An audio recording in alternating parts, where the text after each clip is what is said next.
and avoiding risky substances. Now, in lifestyle medicine, the goal is to get to the real or root cause of disease. Daily habits, we know, can either build health or they can erode health. So kind of as a cartoon that diagrams not getting to the root cause, you can see all this management of mopping up water on the floor, but a failure to address the water in the overflowing sink. From the treatment triangle, you can see that lifestyle is on the bottom, and this is really the foundation of health. Poor lifestyle is the cause and cure of most, poor lifestyle is the cause of most chronic disease, and it can also be the cure of most chronic disease. We know that when lifestyle is properly dosed, it can change physiology, and that can impact needs for prescriptions or surgeries. Now, when we look at a dosing scale here, we can see that if there's no overt or mild disease, a low dose of lifestyle medicine may be able to be used. However, if a person has multiple chronic conditions, they're going to need a higher dose to successfully provide maximal treatment. Same thing in medication. If somebody comes in with a very elevated cholesterol level, a low dose isn't going to get them to the desired outcome. So I think that makes intuitive sense to a lot of people. Now, with high dose or intensive therapeutic lifestyle change, this is a total immersion approach to lifestyle rather than maybe the more gradual incremental changes that are commonly recommended. So the person's going to be making a lot of changes in each of these six different pillars all at once in the early phases of their change.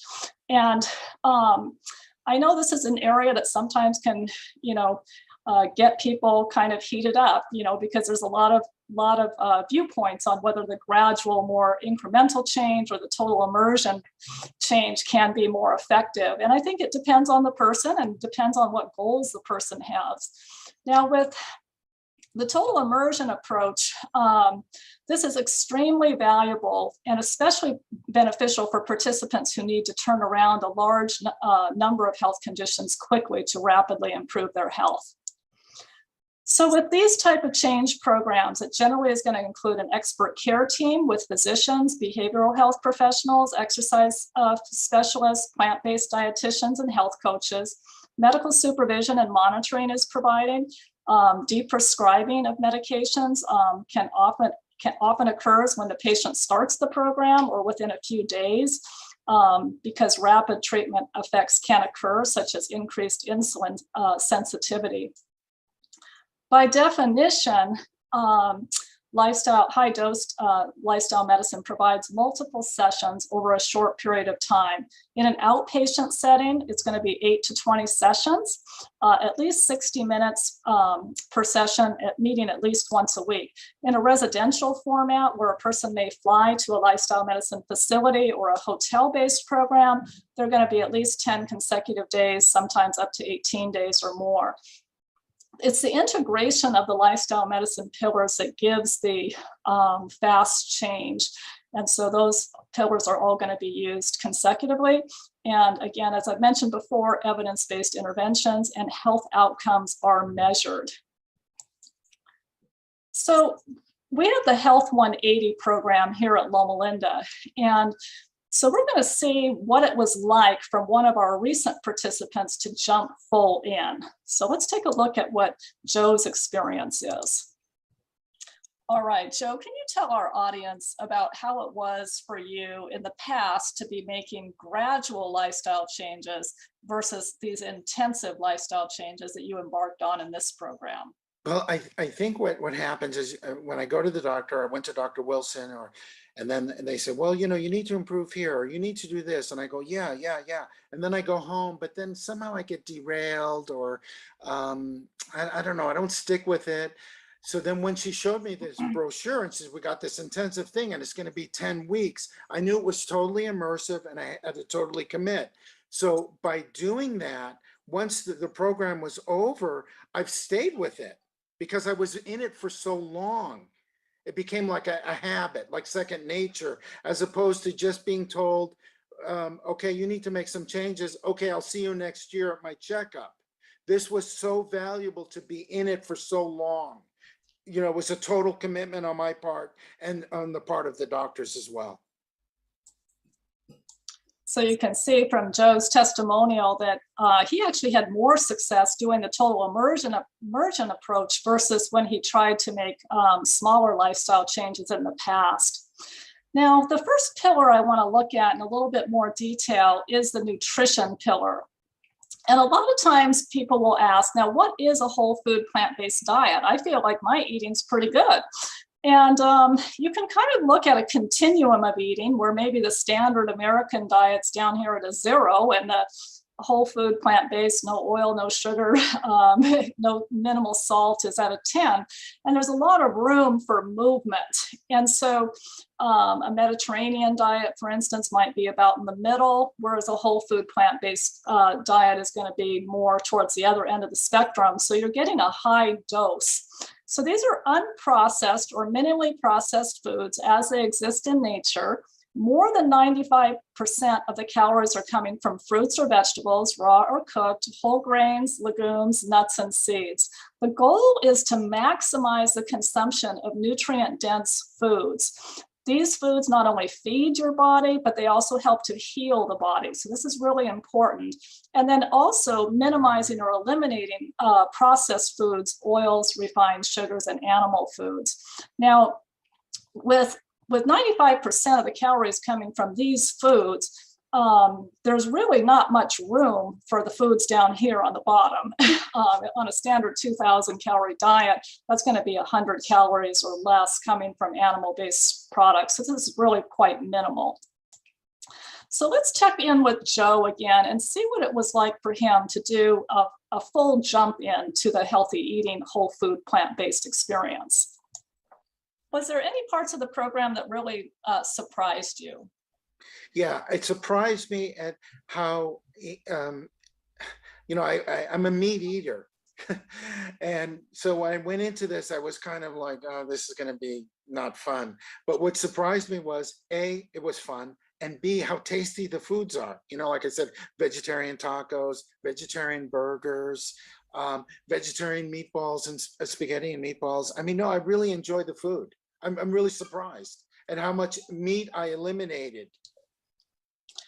Okay, so you can see from Joe's experience that he was even surprised at how much dietary change he was able to be accomplished in a short period of time. Since we're during the lunch hour here on the West Coast, some of our audience members may be getting hungry, and that leads us right into our first Q&A. Well, thank you, Dr. Cramer. That was very, very interesting. I'm sure a lot of people have questions, so we're going to get to them. And I just want to remind our audience, if you have any questions for Dr. Cramer and you're watching us live, go ahead and type them in the comments section. We can ask her directly. So one of the things that before we get to these questions, I want to kind of emphasize, this is intensive, isn't it? And so, Dr. Cramer, can you kind of explain how this would potentially be different than someone saying, oh, I'm just going to go on a diet on my own. I can do this by myself on my own. Well, it's intensive in terms of not only the dosing of the lifestyle medicine interventions, but how many changes you're making all at once in so many different areas. So oftentimes people have made nutrition and exercise changes in the past, but if their stress load is high, they may not be able to really get it off the ground or sustain it for very long. And so they're simultaneously learning more stress management and resiliency skills to be able to balance it out. So what's exciting is they make so many changes that they feel better quicker, and then that acts to reinforce the changes. So it builds self-efficacy at the same time that they're getting treatment. Perfect. So we have some questions coming in, and why don't we go to the first one here? Why is changing healthy habits or health-related behavior so difficult? Now, isn't that the truth? It can be tough. It's tough for all of us. I mean, I think, we live in a culture here in the United States where the culture presents something that doesn't work. The culture presents a standard American high-fat diet. It presents a sedentary lifestyle. this doesn't work for most people because we've got, more than 50% of Americans over the age of 18 overweight or obese. And so it takes a lot of skill to not do what a culture presents. And so that's why these group support programs that utilize the dosing can be really helpful, because you build community to help sustain these changes. It's hard to sustain changes just as an island on your own. It can be done, and I've seen many people do it, but the more support, the easier those things are to accomplish. I think you make a great point. What we have done, I think, in the United States has normalized unhealthy behavior. So when you start making healthy changes and you're doing something healthy, you're not the norm. And it is kind of the weird thing to do instead of the other way around. Very true. Okay, let's get to another question. Do I have to continue a plant-based diet after I am finished with your program? Well, the nutrition choices and really any of the pillars are always the choice of the participants. If they go back to the type of eating that they did prior to the program, they're probably going to get the results they had before. The dosing may not need to be quite as high as during the initial phase, but you're going to need to maintain fairly closely to what you were doing in the program so that those changes can be maintained lifelong for optimizing health. Would you consider these lifestyle changes a bit like you would consider medication? So a lot of times hypertensive medication, you have to continue taking it. And once you stop taking it, your body goes back to the high blood pressure that it was. Would you consider it similar to this type of dosing? Yes. One thing that I'll say that's different from medication is our entire team is also solving the lifestyle issue along with the participants, because we have the same challenges. I mean, we're in the culture that doesn't present optimized lifestyle, and we're solving the same kind of challenges right along with our participants. And for my continued health, I need to optimize nutrition as part of the pathway, as do most of our participants. Really all of the participants, or they do regress. Sure. Well, let's get to one more question. This is, what are the best lifestyle changes to make for inflammation? And do you address inflammation in this particular program? Yeah, so nutrition changes are key for decreasing inflammation. So that whole food plant-based diet is critical. If that piece is missing, the person will not get adequate improvements in that. And we know that inflammatory processes drive a lot of the common chronic diseases. Well, let's get to one more, a real quick one. So let's say someone's interested in this lifestyle change program or the intensive therapeutic lifestyle change program. What kind of diseases is this type of program good for? It works excellent for things like hypertension, hyperlipidemia, obesity, some autoimmune conditions, coronary artery disease, diabetes. There's many chronic diseases that can benefit from intensive lifestyle therapy. Okay. Well, thank you so much. Why don't we get to the second half of your presentation? Okay, all right. I'm happy to continue. All right, so we've had some great engagement with some questions. And so continuing on with the pillars, with physical activity, these are going to be specifically dosed for each participant, because things like age, whether the person has physical limitations, their health conditions can all affect dosing of these various types of exercise. So it's going to include aerobic, strength training, flexibility, and balance, with a primary goal of sitting less and moving more. Stress management is a key part of the program. Many people come into the program with a high stress load, and if they have an average number of stress management skills, there's a gap here. Our goal in the high dose program is to help close that gap so the person has the tools they need to manage their stress, and it's sometimes even possible to lower the stress load. And so behavioral health professionals will generally be working with them on coping techniques and increasing resiliency. We integrate nature therapy, and importantly, rest and renewal for each moment, daily, weekly. At our program here, we emphasize a Sabbath rest, and annually for things like vacations. We know that relational health enables a person to form and maintain positive, supportive, and empowering relationships at the significant partner level, family, and community levels. Relationships and social connectedness is essential for emotional resiliency. So there's some overlap with these pillars, and that's why the integration is so important. We know that isolation is associated with significant health risks and increased mortality. Most successful lifestyle medicine interventions are done in communities or groups because we know that a lot of behavior change occurs in relationships. All right, so sleep. Quality and amount matters. Performance is typically best with 7 to 8 hours a night. The science behind the value of high quality sleep is significant and growing. Some people are actually proud of how little sleep they get and wear it like a badge of honor. You know, it's common to hear things like, I can make it on 4 or 5 hours of sleep a night. Well, maybe so, with plenty of caffeine and stress along the way. But the science shows that if you limit sleep consistently, you're harming yourself in the long run. And so all of these things are addressed. Sometimes stress can keep people from getting quality sleep. Things like caffeine and alcohol can affect quality of sleep, timing of meals, and the sleep environment is important as well. Dark room, cool temperature, and limiting evening screen time. Also, if there's risky substances involved, we'll have those addressed during the program, including things like tobacco, alcohol, and other drugs, and even things like caffeine, which can contribute to poor sleep. Now, where do you go for these high-dosed programs?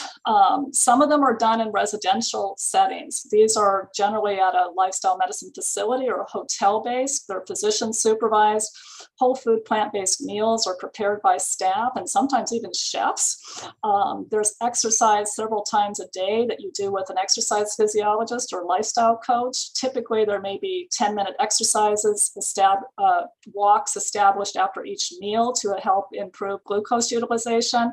And then importantly, there's educational sessions on the lifestyle medicine pillars throughout the program. And these residential programs typically are between 10 and 18 days.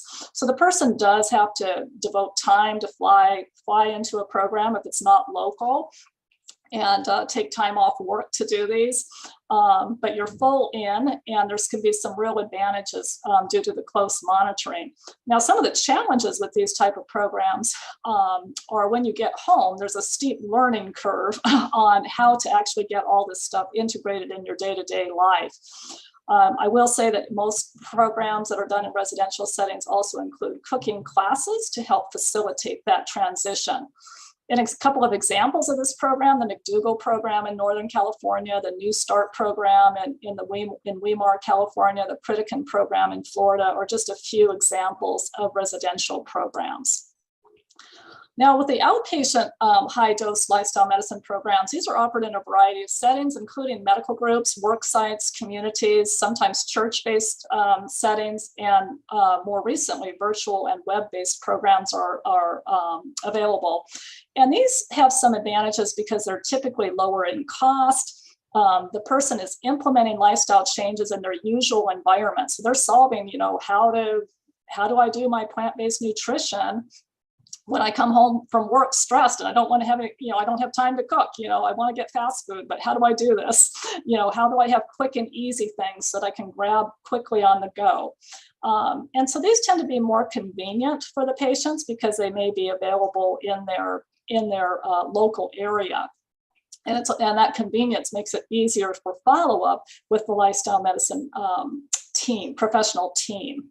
So a couple of examples of these: McDougall, which is a residential program, also has a 10-day online program that they developed during COVID times. The Dr. Dean Ornish program is also available virtually now. The CHIP program, which has now been rebranded as PBO, is also offered in all of these different settings. And Mastering Diabetes is an example of an affordable web-based program. So coming back to our participant, Joe, I'd like to share some of his results from going through the Health 180 program, which is a 10-week program here at Loma Linda. All right, let's check in with Joe as he's having a conversation about his results with his lifestyle medicine physician, Dr. April Wilson. Hi, Joe. It's great to have you here today. I know you got some amazing results during the program due to your high level of engagement and application of the things you were learning. Can you tell us a little bit about what happened with your diabetes and cholesterol numbers throughout the program? Sure. Yeah, when I started the program, my A1C was at 6.6 and my fasting blood sugar was 192. And after the program, my A1C went from 6.6 to 5.3. And my fasting blood sugar went from 192 to 92. And then my triglycerides, which were at 237, went to 140. So I was very happy. Those are, as I said before, amazing results, Joe. And it was so great having you in the program. We appreciated your enthusiasm along the way. Thank you so much. So here's just a quick recap of Joe's results. And you can see he started out with a hemoglobin A1C of 6.6 that he was able to normalize to 5.3. He dropped about 100 with his fasting glucose and almost 100 with his triglycerides. So each person gets a little different results. Those were his, and both he and his physician were very happy with his outcomes. So moving on to a few of the key high dose lifestyle medicine studies that I'm going to share with you a couple of them. So this is from the CHIP program. This is one of the outpatient program opportunities that people have the opportunity to participate in. And these are changes that occurred after 30 days. Now, the CHIP program promotes a whole food plant-based diet with at least 30 minutes of daily aerobic exercise and stress reduction techniques. So in 30 days, initially they had only 631 people with a cholesterol level of 160, but that amount tripled by the end of 30 days. They also reduced the number of people that were in the diabetic range from 525 down to 301. Now you'll notice that the higher the cholesterol was when the person started, the bigger the drop they got. So if somebody started with a cholesterol between 240 and 280, they on average got a 15.5% drop in 30 days. If it was above 280, nearly a 20% drop. And that happened with each of the laboratory values that were shown here on the screen. So I think this is a really important and encouraging message for audience members to take away, because it's never too late to be able to implement lifestyle and get benefits. People actually got bigger changes with the higher numbers. Now, moving over to heart disease, this is some information from the lifestyle heart trial. There was 48 participants in this. This is a classic study by Dr. Dean Ornish that was published back in 1998. He is a pioneer of high-dose lifestyle medicine, and he put his people on a 10% vegetarian diet, emphasizing whole foods. And the control diet was the American Heart Association diet. With the intensive treatment that included aerobic exercise, stress management, smoking cessation, and group psychosocial support, participants achieved 82% regression of atherosclerosis and 91% reduction in angina. And with the control group, they actually progressed, as you can see, with 53% progression. So here you can see it diagrammed on the graph to the left-hand side of the screen, where you've got the control group and the diameter of stenosis worsening over the 5-year time period, whereas the experimental treatment group with the plant-based diet and stress management and aerobic exercise actually decreased the stenosises. Now, not surprisingly, the people who were most adherent got the biggest changes and improvements in the diameter of stenosis. So most adherent, medium adherence, and least adherence. So that intuitively, I think that makes sense, but you can see the results there on the bar graph. In another study here, we've got, this is from the Cleveland Clinic with Dr. Estelston. He enrolled 200 people in a study. These people already had heart disease, and he put them on a whole food plant-based diet with no dairy, no fish, no meat, and no oil. And they were considered adherent if they were not eating any of those 4 items. And so you can see in the adherent group, only 1 person out of 177 had an event during the almost 4-year follow-up. Whereas in the non-adherent patients, 13 out of 21 did, which is at 62%. So those are pretty big differences based on the dietary adherence. Here you can see from one of his earlier studies, an angiogram that kind of reveals over here a kind of a raggedy looking artery. And here you can see after 32 months on a plant-based nutritional intervention that the normal configuration of the artery has been resumed and with proper blood flow. Okay, so one study to show on diabetes. This was an early study that showed, researchers wanted to really look at how can we stop the progression of pre-diabetes to diabetes. And they put people in 3 groups, a control group or a placebo group, a metformin group. This is a medication that's commonly used for diabetic treatment, and lifestyle. And after a period of time, you can see that those, well, actually, in the 4-year time period, there was a 58% reduction of converting over to diabetes, of progressing into diabetes. And so they stopped the study early because it was considered unethical to not offer lifestyle treatment to everybody. Now, there's still 20% that did become diabetic here, but this was not a fully dosed lifestyle intervention. It focused on reducing dietary fat and weight management, but not the full prescription that we would use today. So, just connecting back to Loma Linda roots, which I think is really important since we're here in Loma Linda, is a slide just looking at 3 of the blue zones. We've got Sardinia, Italy, Okinawa, Japan, Loma Linda, California. This actually represents all California Adventist data. But you can see this commonality here in the middle that's all lifestyle related. Family, no smoking, plant-based, physical activity, social engagement, and legumes. From the blue zones, many of the audience members are already familiar with these, but these are areas where the highest number of centenarians have been identified. Further connecting back to Loma Linda roots, in our earliest history, you can see the Loma Linda Sanitarium, and patients received nutrition, physical activity, sunlight, and hydrotherapy as part of their treatment. The College of Evangelists was formed in 1906, and gardening, cooking, and hydrotherapy was part of the curriculum.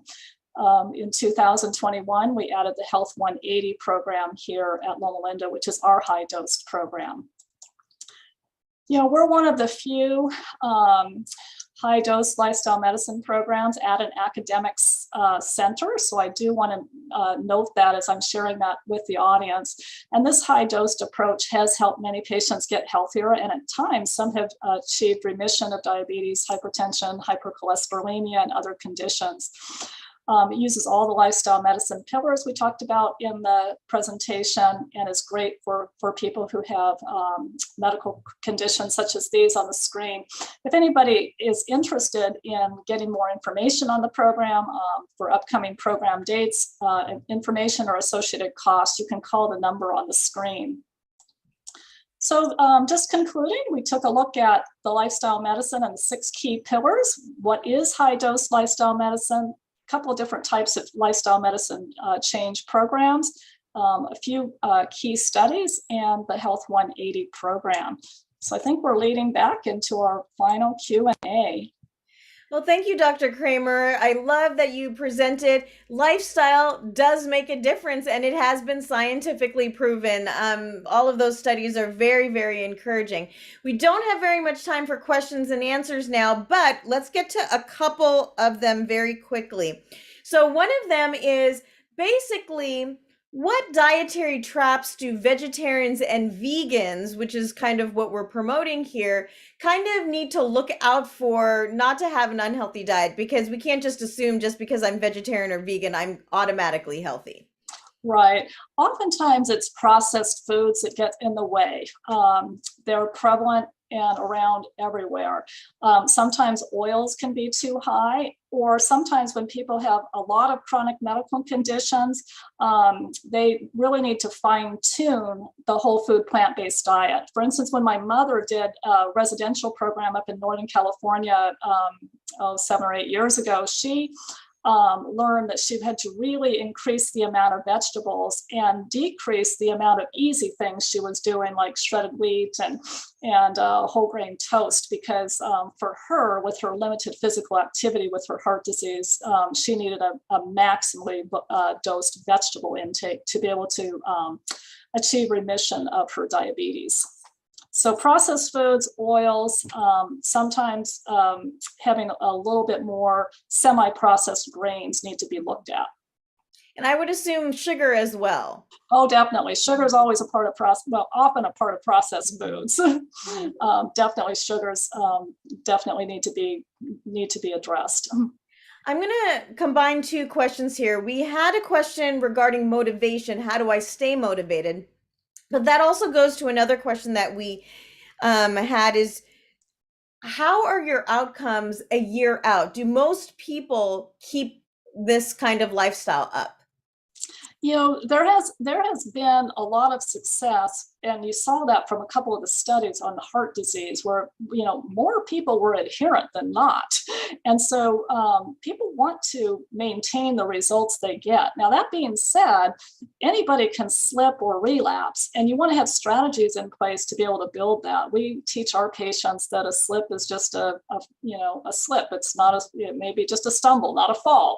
And we teach tools on how to get back on track for that, because you know, we've all seen people drop the ball with lifestyle, but, you know, with proper follow-up, with proper engagement and continued practice of the pillars, it's really life sustaining. I think the other thing too is, many people like say, oh, it's just easier to take a pill.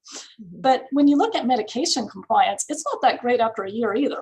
And so with lifestyle, it's free. There's practically no risk at all. And people feel great. And so we need to build more of that into our culture. Great. So let's get to our final question here. You talked about different intensive therapeutic lifestyle change programs. Let's say I'm interested in one. How do I go about choosing which one is right for me? And also, what is your favorite part of the program we have here at Loma Linda? Oh, my favorite part of the program we have here at Loma Linda is the last night, when everyone shares their testimonials on how their life changes. Mm-hmm. I mean, people get physical changes, emotional changes, and sometimes even spiritual changes. So that is one area that particularly warms my heart. In our program here, we address things like purpose and meaning, spiritual connection with God, or spiritual power. We look at how to forgive. We look at how to increase love and gratitude in our lives, and those are quality of life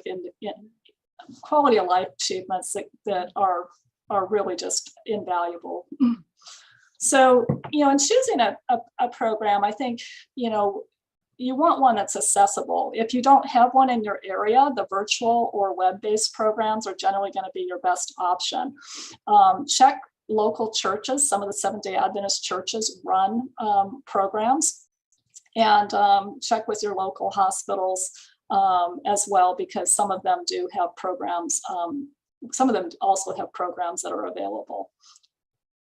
And then if you need a lot of help to make, if you need a lot of help from multiple chronic diseases, you could even consider a residential program where the medical team can really do a lot of fine tuning in a close setting. Okay, great. Well, thank you so much for your time today, Dr. Cramer. This has been very, very helpful. And if you would like to join our program here at Loma Linda, you definitely can give us a call. And I also want to invite you to join us next month, where we will be having our next Wellness Live session. That will be definitely held right here if you're watching us on YouTube, and we are going to have a special guest. It is our Dean of our School of Religion. His name is Dr. Leo Ronzelin, and he's going to be talking about No Man is an Island. Now, with COVID, we all know we've been a little bit isolated, we have quarantined, and he's really going to talk about how important is this idea of community in our lives, so you don't want to miss it. Well, again, I would like to thank you, and I would like to thank Dr. Cramer, and my name is Dr. Olivia Moses, and we'll see you next time.